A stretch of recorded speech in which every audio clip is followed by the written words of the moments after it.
Hermanos, quiero decirles que estamos comenzando hoy una serie de temas que hemos titulado en este ciclo 7 Pasos a la Salvación. Y precisamente estamos basando nuestra presentación durante esta semana en el santuario. Y para muchos, quizás lo que van a ver durante esta semana va a ser nuevo.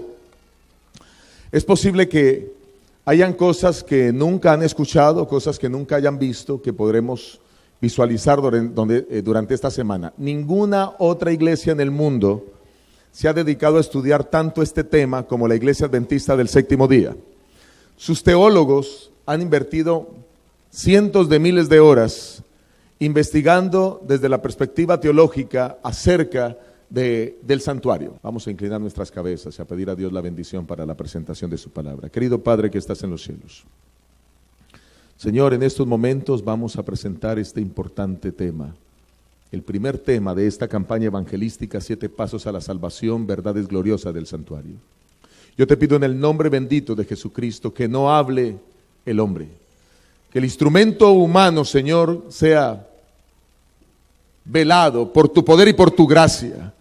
Pero Señor, permite que toda la iglesia, el equipo que siempre colabora, las comisiones, estemos unidos, y los hermanos que tienen muchas personas que conocen, para que muchos conozcan de estas verdades que han de brindarles salvación y vida eterna. Pero quizás, Señor, aunque algunos de nosotros ya conocemos, es posible que todavía no comprendamos verdades tan claras como las que tu palabra expresa y que nos ayudarán a prepararnos para vivir contigo en la eternidad. Bendice la presentación de tu palabra en esta hora. Acompáñanos, en el nombre de Jesús te lo pedimos. Amén, Señor. Amén. Vamos a entrar, queridos hermanos, con el paso número 1.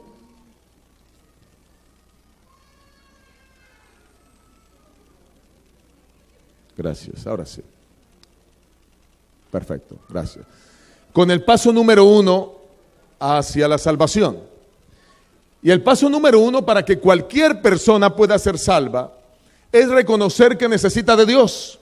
¿Saben?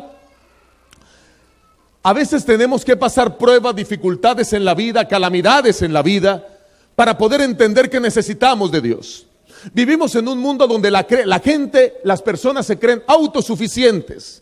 Las personas piensan que quizás por tener dinero pueden conseguirlo todo.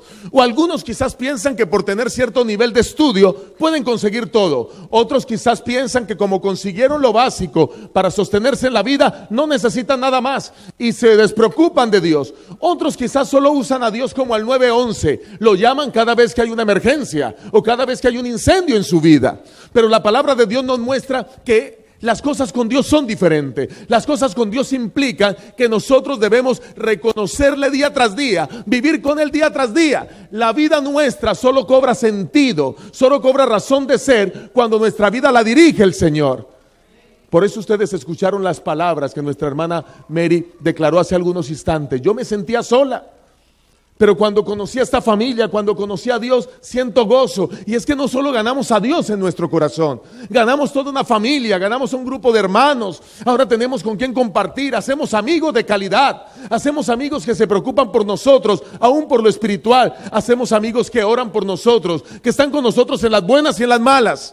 Y la palabra del Señor nos muestra precisamente que podemos llegar allí reconociendo esa necesidad de Dios. En el mundo hay 5 grandes religiones. Y quiero introducir el tema de esta hora hablando de esas 5 grandes religiones. Y cómo en todas esas 5 grandes religiones todos buscan de Dios. La primera religión de la cual les quiero hablar es el budismo. Y no se sabe con exactitud cuántos budistas hay en el mundo. Posiblemente hay cerca de 400 millones, algunos datos, pero he leído otros materiales que hablan hasta de 800 millones de budistas regados por todo el planeta. Aquí algunos de sus templos, en los que ellos se reúnen en esa vida monástica con el único propósito de encontrarse con el Dios interior que llevan dentro. Para el budista, la relación con Dios es un poco diferente a la que los cristianos tenemos. El budista siente que Dios está en su interior. La oración es un aspecto medular en la religión budista. Ellos narran a menudo tener experiencias como: voy a ofrecer una oración seria a Dios, estoy orando a Dios desde el fondo de mi corazón. Ellos suelen decir también que sus oraciones han sido contestadas. ¿Y qué significan tales afirmaciones si ellos no tienen la concepción del Dios externo, sino de un Dios dentro? Cuando el hombre comienza a cambiar, cuando el carácter se transforma, cuando el individuo se vuelve más compasivo, cuando el individuo adquiere más sabiduría, cuando el individuo trata mejor a la gente, a las personas, cuando trata mejor a su familia, cuando no dice ya malas palabras, siente ahora él que es Dios el que está obrando y está transformándole. Y de esa manera el budista siente que sus oraciones son contestadas. Y saben, pensando en los budistas digo, claro, la única manera, ellos tienen razón en decir esto, porque la única manera en que nosotros sentimos o experimentamos que Dios está obrando en mi vida es cuando mi vida cambia. Yo no puedo decir que soy un cristiano si sigo tratando mal a los demás. Yo no puedo decir que soy un cristiano si grito en mi casa, si trato mal a mi esposa o a mis hijos. Yo no puedo decir que soy un buen cristiano cuando me dejo provocar en la calle frente a cualquier situación. Cuando alguien me atraviesa el carro, inmediatamente estallo. Yo no puedo decir que soy un buen cristiano cuando mi vida no es transformada. Para el budista, la transformación de la vida depende de la oración. Para el cristiano, la transformación de la vida debe depender de los momentos de oración.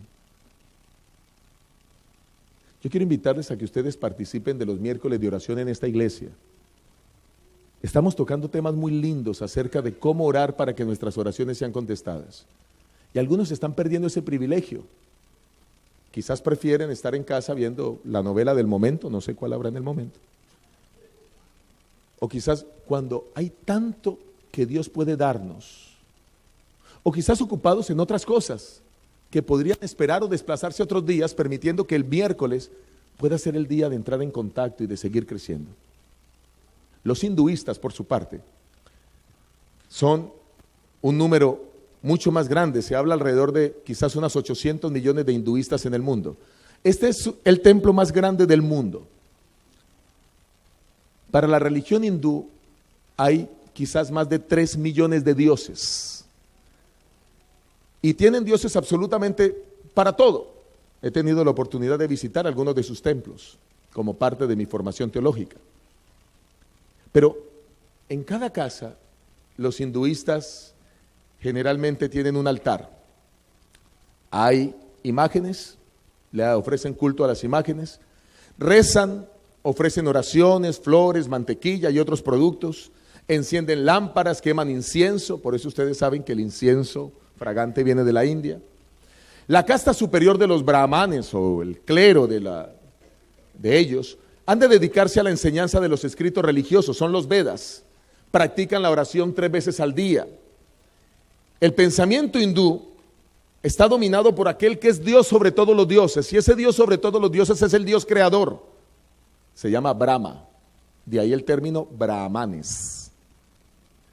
Así que ellos creen que hay un Dios sobre todo, pero tienen el Dios de la alegría, el Dios de la fertilidad, el Dios de la cosecha, el Dios de la lluvia, el Dios del sol, etcétera, etcétera, etcétera. Pero lo interesante es que aún en su politeísmo, que no compartimos, tienen una vida de oración. Se levantan muy de mañana antes de que el sol se alce y se reúnen todos con su familia para ofrecer oraciones a sus dioses. Y saben, cuando yo miro la religión hindú y he mirado algunos de los videos de sus prácticas religiosas, me pongo a pensar, qué lindo sería que los cristianos hiciéramos eso.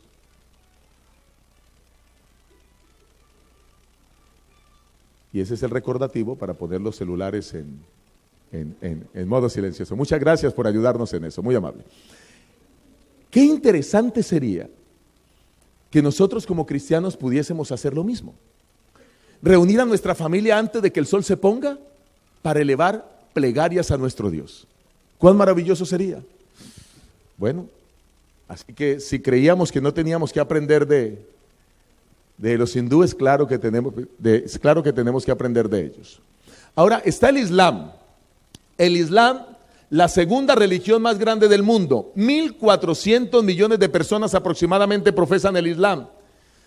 Tengo aquí una serie de fotografías tomadas precisamente en su peregrinación anual a la Meca. Una un poco más cerca, la otra un poco más lejos, pero esta un poco más lejos. Millones de personas reunidas alrededor de la tumba de su profeta Mahoma. El islamismo la oración en el islamismo es uno de los 5 pilares del Islam.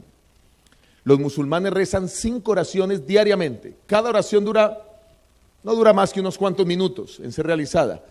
Pero lo interesante es que el musulmán entiende que no hay intermediarios en la oración. Así como nosotros lo creemos, que cuando se ora, eso inmediatamente establece una relación directa con el cielo.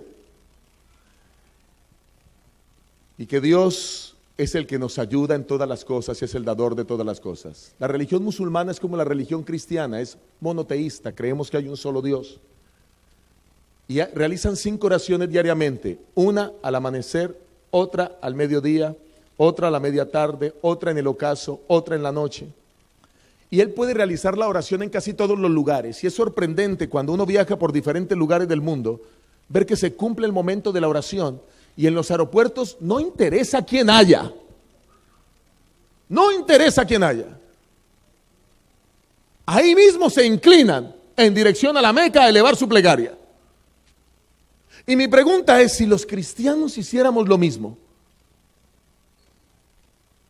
si cada vez que nos acordáramos del Señor, sin importar el lugar, eleváramos una plegaria. No lo hago tanto en Nueva York porque no me encuentro tanto en la calle con los hermanos como sucedía donde trabajaba antes, en Pereira, en Colombia. Y mientras estaba haciendo unas vueltas en el centro de la ciudad, en diferentes oportunidades me encontraba con hermanos a los que saludaba con mucha alegría y algunos de ellos me contaban sus problemas. Y siempre vi que ese momento era el oportuno para orar. Y en medio de la gente y del tumulto de esas ciudades intermedias, con mucha gente en el centro, le decía, vamos a orar ya y aquí. Y oraba con mi hermano en medio del tumulto de la ciudad. Qué lindo sería que esa experiencia la viviésemos cada día. Qué lindo sería que aprendiéramos eso de la religión musulmana. No nos interesa el lugar. Cada lugar es un momento y una oportunidad para orar por otro.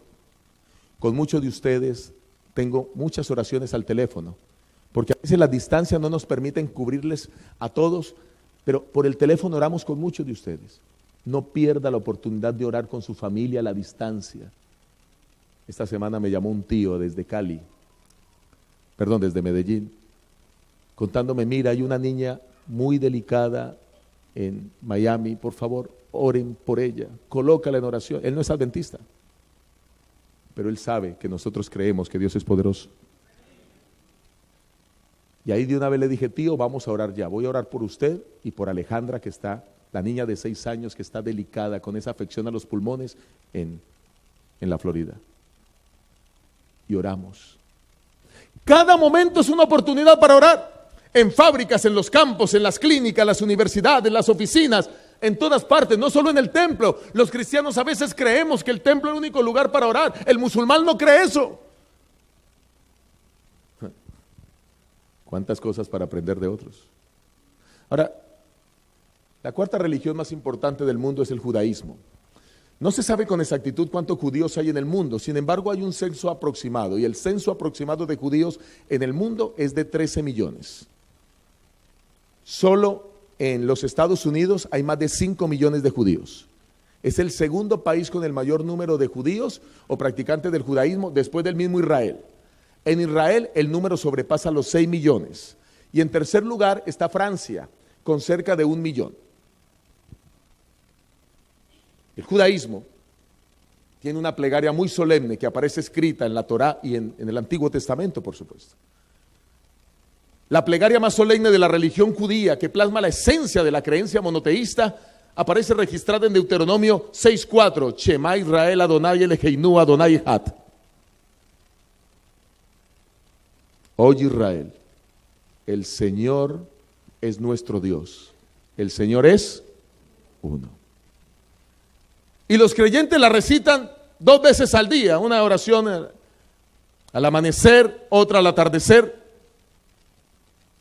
Se sienten orgullosos de su fe, viven su fe, la proclaman. De paso, su fe se ha convertido en la esencia de su desarrollo financiero. El Señor les dijo en la palabra que tienen que ser cabeza, y ellos tienen la mentalidad de ser cabeza en todas las áreas. No sé si ustedes saben que el país o la nación que tiene el mayor número de científicos por cada 100,000 habitantes es Israel, por sobre todas las demás naciones. Y muchos de los inventos de la vida moderna que nosotros usamos provienen de allí, de la nación israelita, pero ahora no tengo tiempo para hablar de eso. Pero la promesa que Dios les dio a ellos desde el Antiguo Testamento viene hasta ahora. De igual manera, tienen muy claro el concepto de la oración, de acercarse a Dios. Noten que hasta aquí todas las religiones, sin importar cuál sea, busca a Dios. Miren, el concepto del ateísmo, que de paso cada día está perdiendo vigencia. Quiero decirles que está siendo desplazado porque parece que Dios nos hubiera creado a todos con una disposición a la adoración, una predisposición a la adoración. Y todos sentimos el deseo de adorar a Dios, de buscarle a Él. Pero bueno, tenemos la quinta religión, que es el cristianismo, la más grande del mundo, aproximadamente 2.100 millones de cristianos en el mundo. Y de esos 2.100 millones de cristianos en el mundo, casi 1.800 millones son católicos. Allí tenemos la búsqueda de la oración.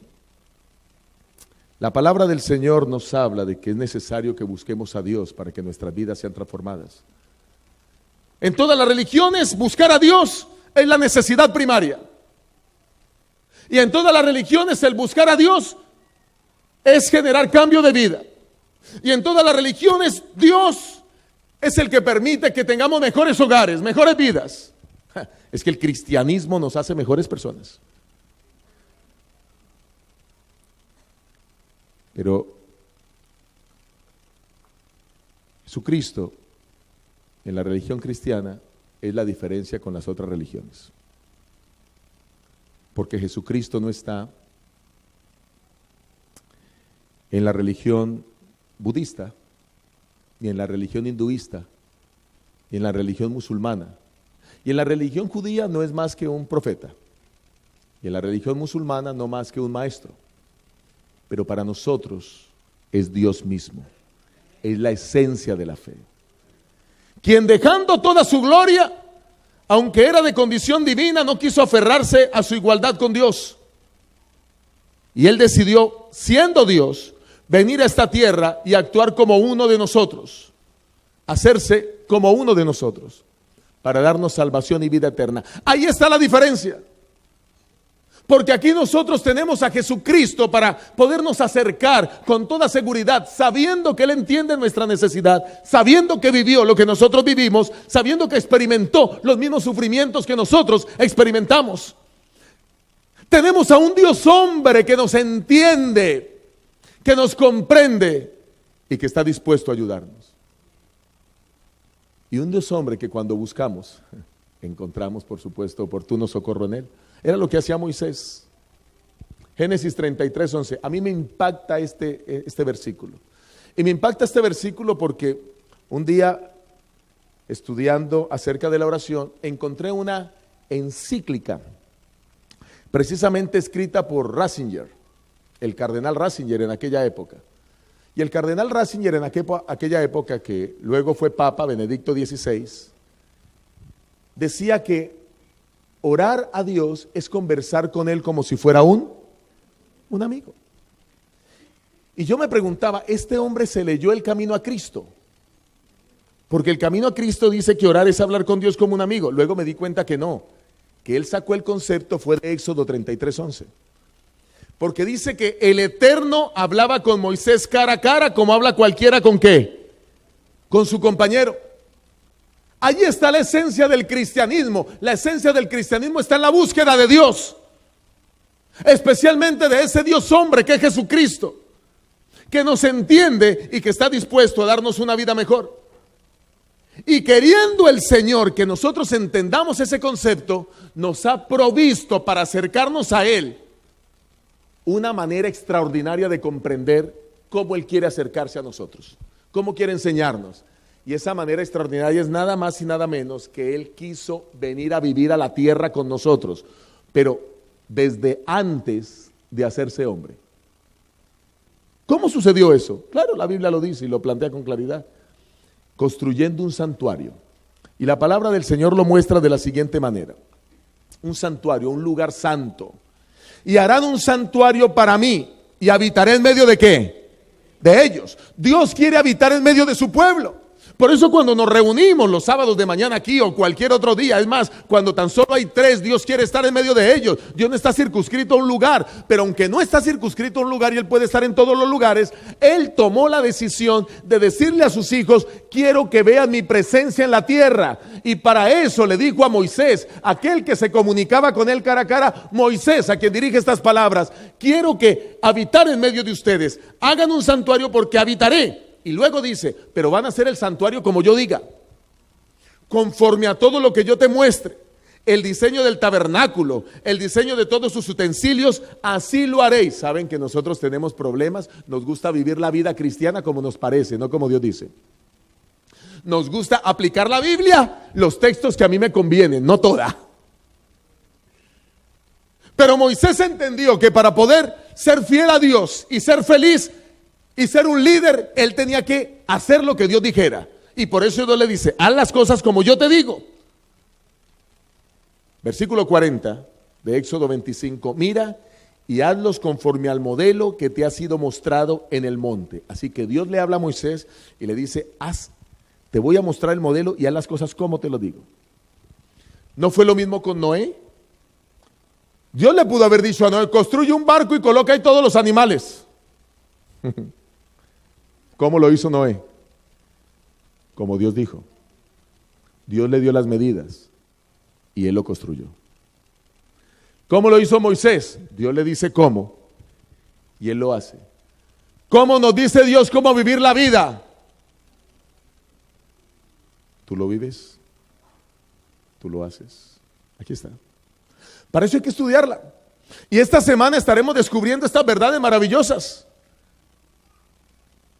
Y miren cómo Dios se manifestó de una manera extraordinaria. Moisés construye el santuario. Era un santuario portátil, había que transportarlo por el desierto. Dios le da el modelo y él toma el lugar sobre ese santuario. Éxodo 13, 21, 22. El Eterno iba delante de ellos de día en la columna de nube para guiarlos por el camino, y de noche en una columna de fuego para alumbrarlos, a fin de que anduviesen de día y de noche. Y la columna de nube durante el día y de la columna de fuego durante la noche nunca se apartó de delante del pueblo. Dios quería manifestarse, su presencia allí. Qué lindo saber que Dios se quiere manifestar en nosotros. Qué bueno sería hoy en nuestra vida decir, Señor, ¿qué voy a hacer mañana? Y que Dios nos hablara. Ve a tal lugar, haz esto, haz aquello, como lo hizo con muchos profetas en la Biblia. Pero nosotros a veces quizás no podemos hacerlo. Hoy ya no nos comunicamos con Dios como lo hacía Moisés. Quizás nos falta orar más.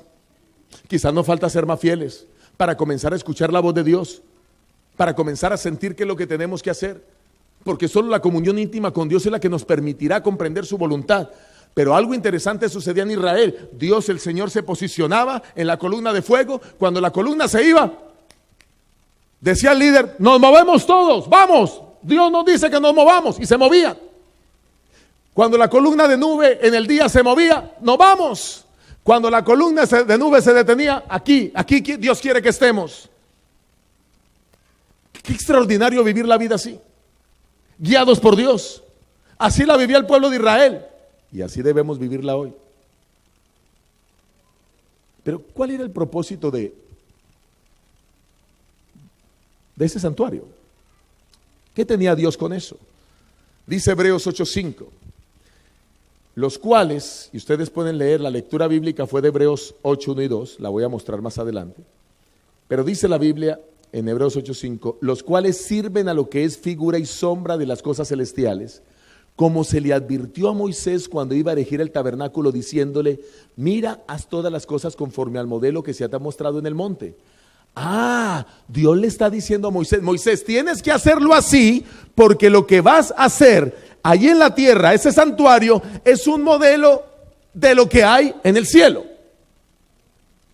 Tú vas a construir un santuario en la tierra, pero eso, yo voy a habitar allá, pero es para mostrarle cómo son las cosas del cielo.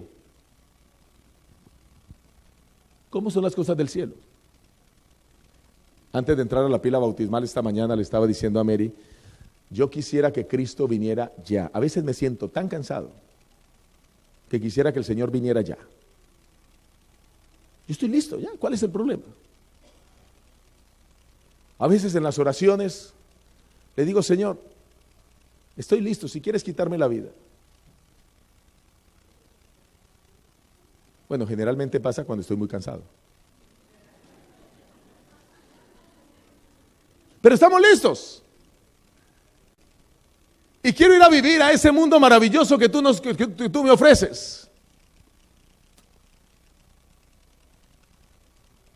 Ese mundo precioso que tú me ofreces, Señor. Y ahí está el texto de Hebreos que les había dicho. Sirven a lo que es figura y sombra de las cosas celestiales. Muy bien, o sea que lo que se hizo aquí es una figura de lo que hay arriba, es una sombra de lo que hay arriba. La sombra da una idea de lo que tú eres, pero no es lo que tú eres.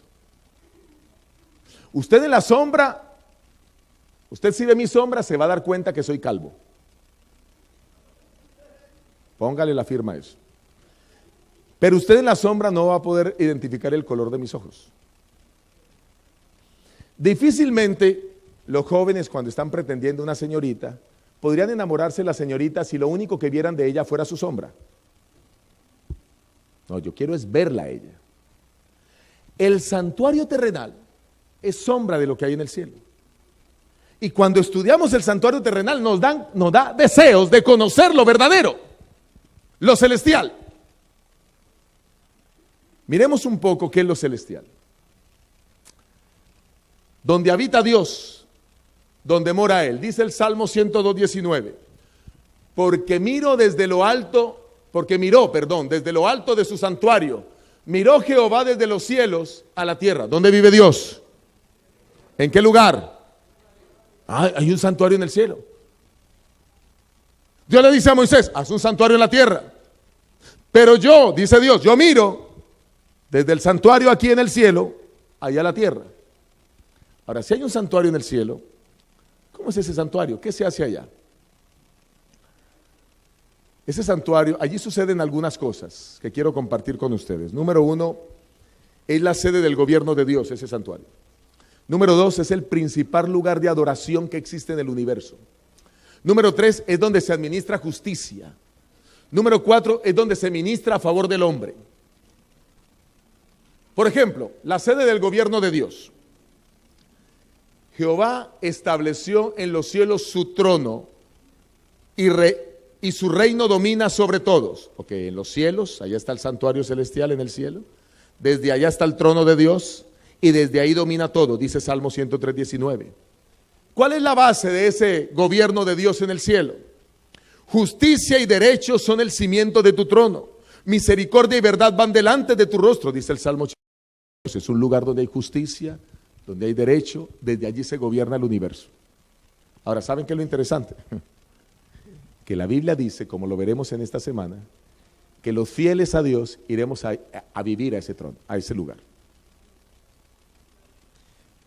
Ese lugar al cual no tenemos acceso hoy, pero que muy pronto, con la ayuda del Señor, podremos tener acceso. Un lugar donde se juzga con justicia. Un lugar donde están las verdaderas tablas de los 10 mandamientos. De eso voy a hablar en la semana. ¿Cuáles son las verdaderas tablas de los 10 mandamientos? ¿Dónde están? Están en el cielo. Las que se hicieron aquí fue una copia. Un lugar que también es el principal lugar de adoración. Y así lo evidencia Apocalipsis 5, 13 y 14. El Señor cuando dice, a todo lo creado que está en el cielo, sobre la tierra, debajo de la tierra y en el mar, y todas las cosas que hay en ellos, oí decir, al que está sentado en el trono y al Cordero, sea la alabanza, la honra, la gloria y el poder por los siglos de los siglos. Ese es el lugar donde el Señor mora. Es el lugar donde también Jesucristo hace una tarea extraordinaria que miraremos con detalle en la semana. Es el lugar donde se administra justicia, el santuario celestial. Pero Jehová permanecerá para siempre. Ha dispuesto su trono para juicio, dice el Salmos 9:7. Es un lugar donde Jesucristo intercede por el hombre. Hebreos 8:1 y 2. Lo principal de lo que venimos diciendo es que tenemos un sumo sacerdote que se sentó a la diestra del trono de la majestad en el cielo y es ministro del santuario, de aquel verdadero santuario que el Señor levantó, y no quién, el hombre.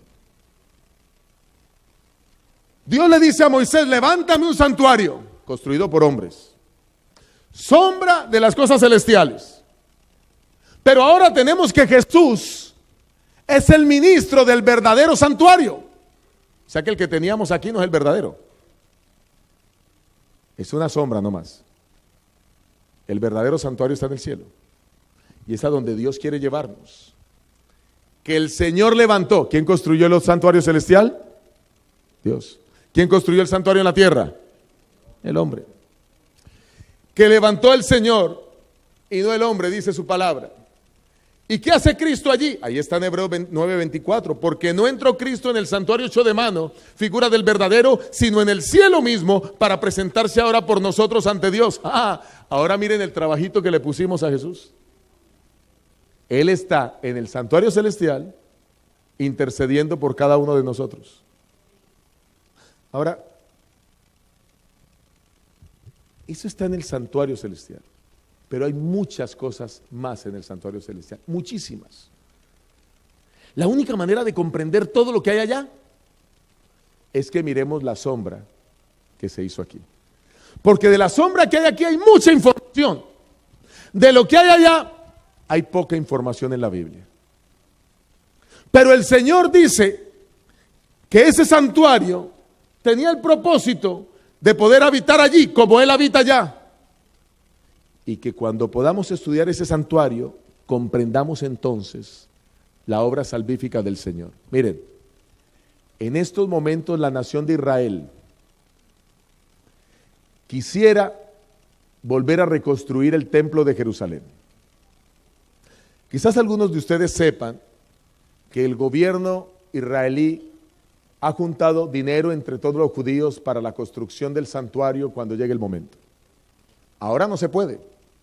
Porque en el mismo santuario, en el mismo lugar, donde estaba el santuario terrenal, el levantado por Salomón, y más adelante, el que también se llamaba el santuario por donde Jesús caminó, ahora, ahí, en el mismo lugar, hay un templo musulmán. Y esa es la guerra religiosa que se vive en Medio Oriente.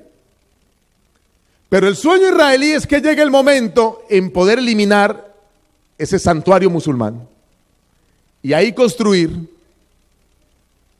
el santuario terrenal que Dios le dijo a Moisés que hiciera y que luego Salomón al principio era desarmable, se llevaba por todos los lugares, pero después fue establecido en Jerusalén el templo para el Señor.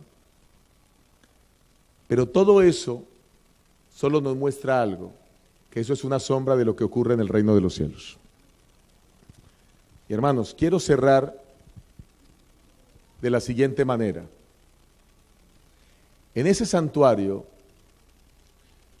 Dios escucha cada oración que nosotros elevamos. Dice Primera de Reyes 8:30, oye pues la oración de tu siervo y de tu pueblo Israel, cuando oren en este lugar. También tú la oirás en el lugar de tu morada. ¿En dónde? O sea, cuando nosotros oramos, ¿a dónde van nuestras oraciones? Al cielo. Escucha y perdona. Durante mucho tiempo, el pueblo y la nación de Israel tuvo que llevar sus ofrendas al santuario terrenal. Tuvo que usar sacerdotes. La palabra sacerdote significa mediador. Pero cuando viene el Cordero de Dios que quita el pecado del mundo, Jesucristo, a partir de ese momento ya no se necesitan más sacerdotes. Porque Jesucristo muere y resucita y va al cielo, al santuario, a ministrar. A partir de ahora, mi único mediador es el sumo sacerdote que está en el reino de los cielos, Cristo el Señor. Y es a Él a quien yo elevo mis oraciones. Pero durante 1500 años antes de Cristo, todo ese tiempo, los israelitas usaban mediadores mientras Jesús llegaba. Y para que las oraciones fueran escuchadas, la gente traía sus ofrendas y venía delante de estos sacerdotes. Esto y lo que había aquí solo nos muestra lo que sucede allá. Miren, y quiero cerrar con esta historia.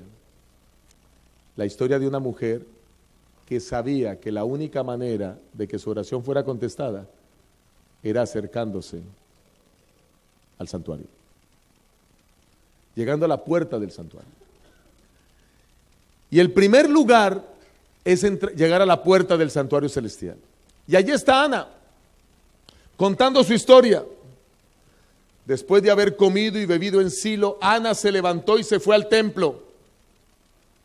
El sacerdote Elí estaba sentado en una silla junto a la entrada del santuario del Eterno, santuario terrenal. Él era el sacerdote.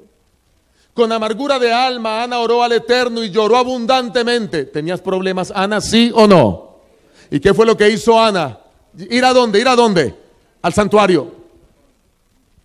E hizo un voto diciendo, oh Señor Todopoderoso, si te dignas mirar la aflicción de tu sierva y te acuerdas de mí y no te olvidas de tu sierva y me concedes un hijo varón.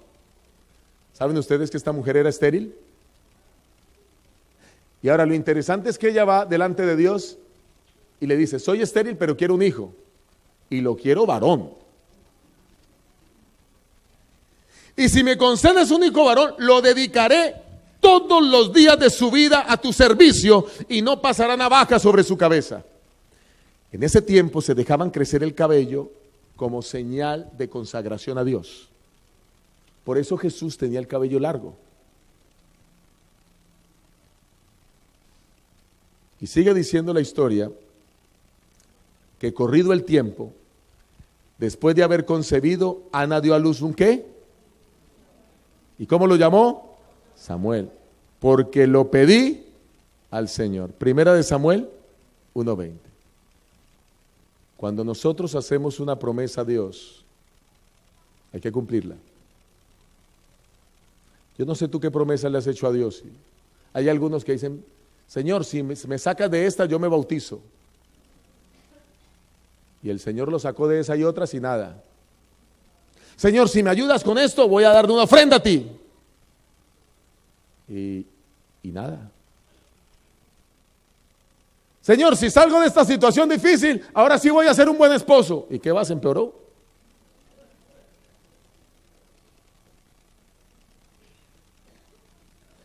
Ana sabía que para que la oración fuera escuchada debía llegar a la puerta del altar.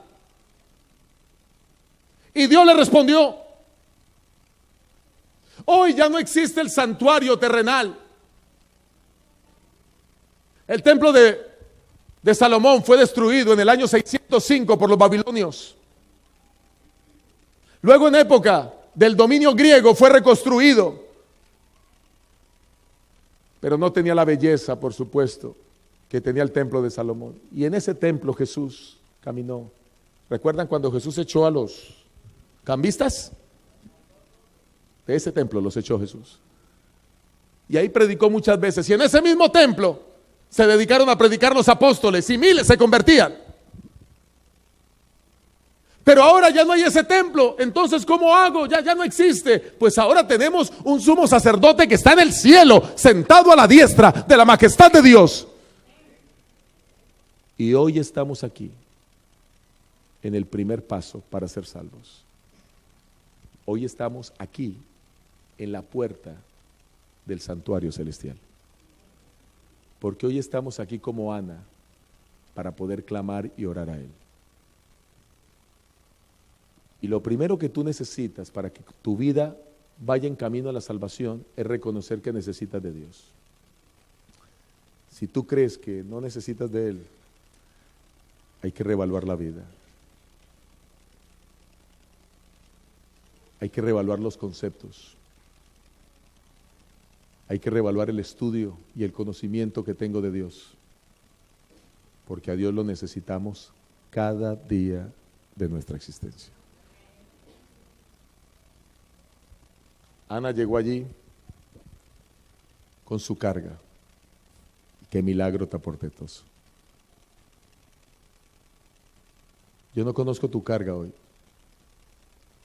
pero quiero decirte que aquí estamos dando el primer paso a la salvación. Dice el Señor en Mateo 11, el versículo 28, venid a mí todos los que estáis trabajados y cargados, y yo os haré ¿qué? Quizás hay alguien en esta mañana que tiene una tremenda carga. Hoy estamos frente al santuario celestial. Hoy estamos en la puerta de ese santuario. Y quiero decirte que sin importar cuál sea tu carga, hoy Dios puede responder tu plegaria. Y yo sé que ya hubo un momento de oración aquí, pero yo quiero cerrar hoy con aquellos que quieren reconocer que Dios ha de ser el dueño de su vida. Con aquellos que quieren reconocer que necesitan a Dios para que su vida, cada minuto, sea con Él. Hay mucho más que conocer. Apenas empezamos hoy. Pero comienza este camino y esos pasos a la salvación. ¿Hay alguien aquí que quiera decir, Señor, perdóname por quizás ser autosuficiente? Mira, los hindúes oran 3 veces al día, yo no lo hago. Los budistas oran porque quieren cambiar de vida, ser mejores personas. Y parece que el tiempo pasa y no mejoro. Quizás alguien diga, Señor, mira, los musulmanes 5 veces al día y no importa dónde estén oran. Y yo escasamente tengo oraciones cortas y sin sentido. Y en la mañana, quizás por algún alimento, y a veces ni en la noche oro. Tú sabes cómo está tu vida. Quizás es la primera vez que vienes a este lugar. Quizás alguien te invitó. Quizás has venido conociendo de Dios durante este tiempo, pero no has tomado decisiones por Dios. Yo quiero decirte que Él quiere ser el rey de tu vida. Y hoy debes dar tú ese primer paso hacia la salvación. Y quiero hablar quizás a aquellos que aún no son miembros de esta fe. Aquellos que quieren ser cristianos de verdad, como la Biblia lo dice. Que sienten en su corazón hoy que necesitan cambiar. Que tienen una carga que no pueden llevar. Si hay alguien aquí que no es miembro de la iglesia, no es miembro bautizado en esta iglesia, pero que siente que Dios puede ayudarle en su carga, quiero invitarle a que se coloque en pie porque quiero orar por usted. Estoy hablando a los que aún no son miembros, pero les gustaría experimentar eso. ¿Hay una persona que no sea miembro de esta iglesia? Dios te bendiga, Dios te guarde, Dios te bendiga a ti también, Dios te bendiga. Quiero orar por ustedes, Dios te bendiga a ti también. Y a ti también, Dios te bendiga. Qué lindo grupo. Dios te bendiga y a ti también. Qué hermoso. Dios te bendiga. Qué lindo. Qué lindo. Si hay alguien más, voy a orar por ustedes. Pero si hay alguien más que aún no es miembro de esta iglesia, pero ha entendido el mensaje, Dios te bendiga. Quiero felicitarte. Y me gustaría que vinieras toda esta semana y que invitaras a otros para ir camino a la salvación. Voy a orar por ustedes. ¿Hay algún miembro de esta iglesia que siente que necesita reconsagrar su vida al Señor? No tiene que ponerse en pie, solo tiene que levantar su mano y decir: yo lo necesito. Veo varios aquí.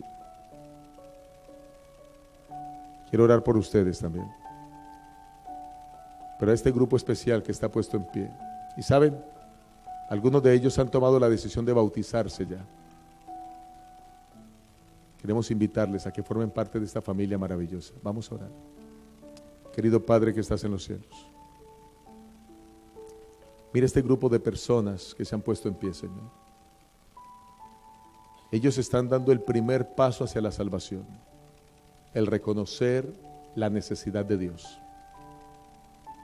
Yo te pido en el nombre bendito de Jesucristo que tú toques sus vidas, Padre.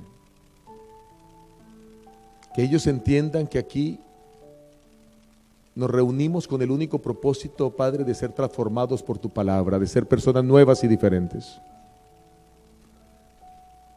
Padre, toca sus corazones, úsales con poder para que sus vidas, ellos sientan ese cambio que necesitan. Algunos han venido con cargas, Señor, quizás problemas financieros, quizás hay alguna que tiene problemas con su esposo o algunos problemas con su esposa. Quizás hay alguno que se la pasa en discusiones con sus hijos todo el tiempo y viene a traer esa carga delante tuyo. Quizás hay alguien aquí, Señor, que se ha equivocado una y otra vez y ha caído en los vicios una y otra vez, pero sabe que necesita cambiar. Quizás hay una mujer como Ana aquí, que ha querido tener un bebé y no ha podido, Señor. Cualquiera que sea la angustia, la pena, la congoja, en el nombre de Jesucristo te pedimos, Señor, que tú toques cada necesidad y obres milagros por tu poder y por tu gracia. Señor, ayúdanos que en esta semana podamos experimentar cambios en nuestra vida, podamos dar pasos, Señor. Mañana estaremos estudiando el altar de los holocaustos, luego estudiaremos el lavacro, luego los muebles del tabernáculo y cómo, Señor, hay una correspondencia con el cielo y con todo lo que hay en el reino de los cielos. Ayúdanos a entender estos conceptos para que nuestra vida esté preparada para cuando Cristo venga en gloria, ir a vivir con Él por los siglos de la eternidad. Muchos de nuestros hermanos han levantado su mano porque quieren reconsagrar su vida a ti. Señor, hemos aprendido hoy que tú has puesto en los seres humanos, sin importar cuál sea su religión, has puesto el deseo de que se comuniquen contigo. Pero nosotros, Señor, somos cristianos y podemos hacer las cosas mucho mejor, guiados por tu palabra, influenciados por tu gracia y poder. Algunos nos quedamos a almorzar, desde ya bendice los alimentos. Otros, Señor, irán a sus casas. Otros se quedarán en la clase bíblica de las 2:30. Otros irán a hacer obra misionera, a visitar enfermos, a dar estudios bíblicos. Permite que todos hagamos cosas provechosas para ti en este precioso día. Y que sobre cada uno sea la bendición de Dios Padre, de nuestro Señor Jesucristo y de tu Santo Espíritu desde ahora y para siempre. Amén. Amén.